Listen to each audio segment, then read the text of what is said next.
Mari kita lihat apakah kamu mengetahui rahasia tersembunyi dari hal-hal ini. Panah kecil di samping simbol pompa bensin di dashboard ini mungkin terdengar sangat jelas, tapi tanda ini ada untuk memberitahu di sisi mana tangki bensin berada. Gak perlu lagi menghabiskan waktu berjam-jam untuk mengingatnya, jawabannya ada di depanmu. Musim dingin berarti banyak coklat panas dan mantel yang indah. Katanya orang berpakaian lebih modis di musim dingin. Aku setuju banget. Saat cuaca mulai dingin, aku akan mengeluarkan semua pakaian hangat.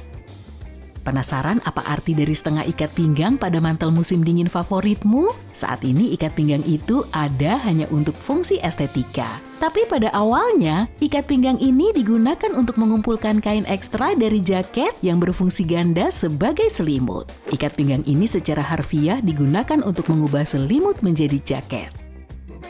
Sekarang nggak ada yang lebih menjengkelkan daripada mengenakan sweater wool yang indah dan merasa gatal-gatal. Untuk mencegah hal ini terjadi lagi, ini rahasianya.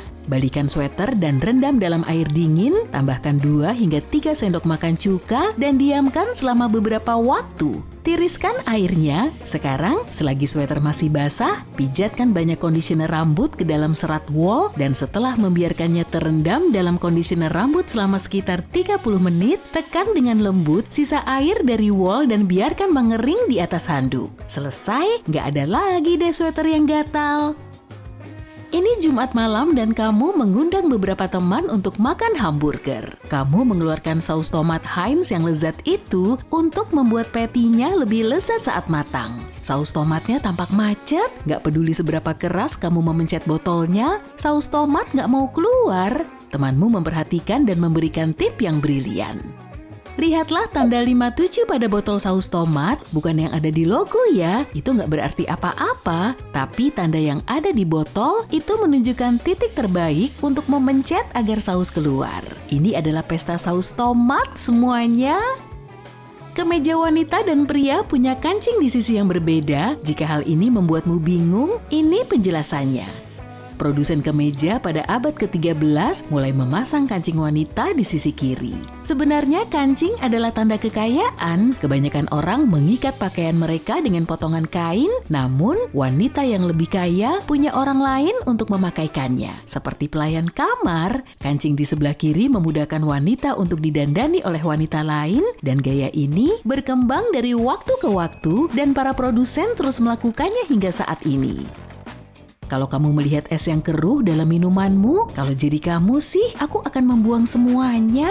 Bayangkan kamu pergi ke kedai pizza lokal, begitu tiba, mulutmu berliur memikirkan isi ulang soda gratis yang akan kamu dapatkan. Sambil menunggu pizza datang, kamu pergi ke mesin soda. Hal pertama yang kamu lakukan adalah mengisi gelas dengan es sampai penuh, dan kamu melihat esnya sedikit lebih keruh dari biasanya. Kenapa begitu ya, pikirmu? Haruskah kamu membuangnya atau tetap menuangkan soda? Tergantung cara membekukan es akan membeku dari luar ke dalam. Yang pertama membeku adalah air yang paling bersih, mineral dan kotoran akan terdorong ke bagian tengah es batu, membuat es menjadi keruh. Dalam hal ini, pilih aja es batu yang jernih. Es yang jernih berarti hanya berisi air, kamu nggak akan sakit perut. Rasanya lebih enak dan akan bertahan lebih lama, menjaga minumanmu tetap dingin untuk waktu yang lebih lama. Udara yang terjebak di dalam es batu akan menguap dan kotoran akan mencair lebih cepat daripada air yang sebenarnya, sehingga kamu akan mendapatkan es batu yang sangat kecil. Kalau kamu butuh kabar baik, mesin es komersial cenderung menghasilkan es batu yang jernih. Selamat menikmati minuman sepuasnya. Keyboard nggak selalu disusun seperti sekarang ini. Keyboard pertama dibuat untuk mesin tik. Ingat mesin tik? Keyboard disusun berdasarkan urutan abjad, A berada tepat di samping B dan C, dan seterusnya. Jadi kenapa sistem yang kita kenal dan miliki saat ini disebut QWERTY? Awalnya kalau kamu mengetik tombol terlalu cepat, lengan logam yang menahan huruf akan macet. Solusinya adalah menyebar pasangan huruf yang umum digunakan seperti ST, dan baris atas akhirnya menggunakan huruf QWERTY yang memungkinkan juru ketik mengetik lebih cepat dengan risiko kemacetan yang jauh lebih sedikit. Sistem ini masih digunakan sampai sekarang. Kalau kamu tumbuh besar di daerah off-road, kamu mungkin terbiasa melihat jeriken di sekitarmu. Jeriken sangat penting saat bensin di tangkimu hampir habis kan? Dan kamu berada ratusan mil dari pom bensin terdekat. Jeriken dapat membawa hingga 5 galon bahan bakar, tapi kamu penasaran nggak kenapa jeriken punya 3 pegangan yang berbeda? Fitur aneh ini dirancang untuk mempertimbangkan betapa beratnya membawa bahan bakar. Kalau kamu sendirian, gunakan pegangan tengah, hal ini akan mendistribusikan beban dengan lebih baik. Tapi kalau kamu punya sepasang tangan ekstra, kamu bisa memegang pegangan di kedua sisi dan membawanya. Itu juga berarti kamu adalah seorang mutan. Mari beri dia tepuk tangan. Prok, prok, prok.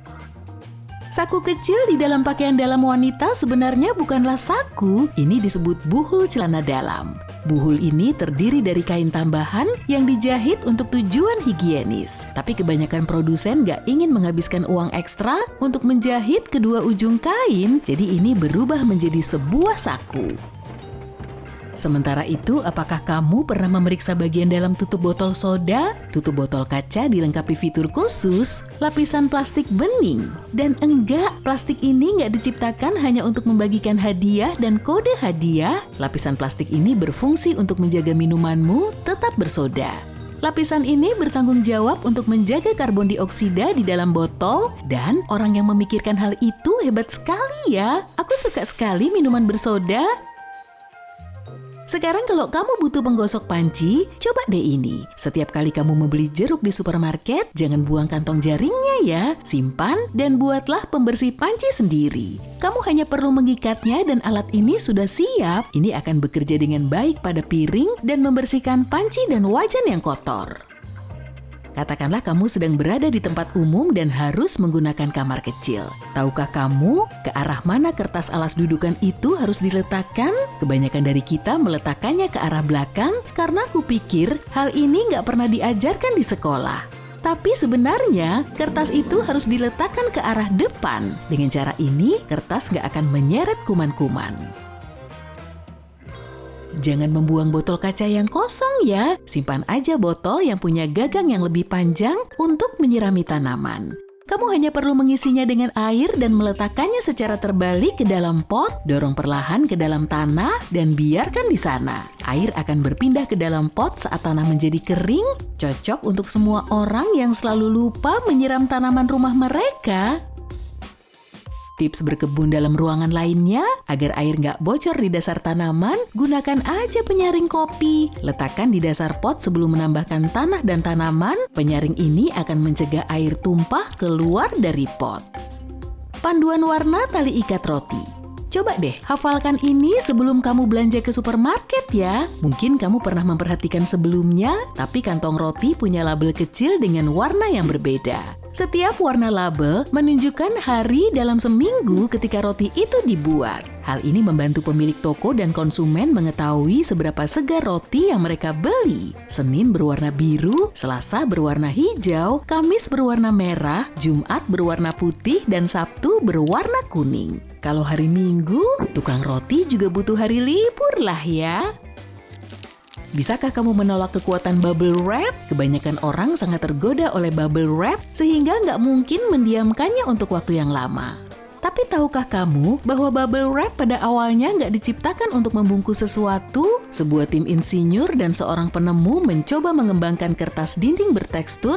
Mereka mencoba merekatkan 2 tirai kamar mandi bersama-sama untuk menangkap gelembung udara untuk memberikan permukaan yang lebih tinggi pada kertas dinding. Namun publik nggak suka dengan ide mereka. Baru setelah beberapa tahun kemudian, mereka memahami bubble wrap adalah bahan pembungkus yang sempurna. Yuk kita tepuk tangan untuk penemuan yang tak lekang oleh waktu ini. Atau lebih baik lagi, letusin bubble wrap yuk!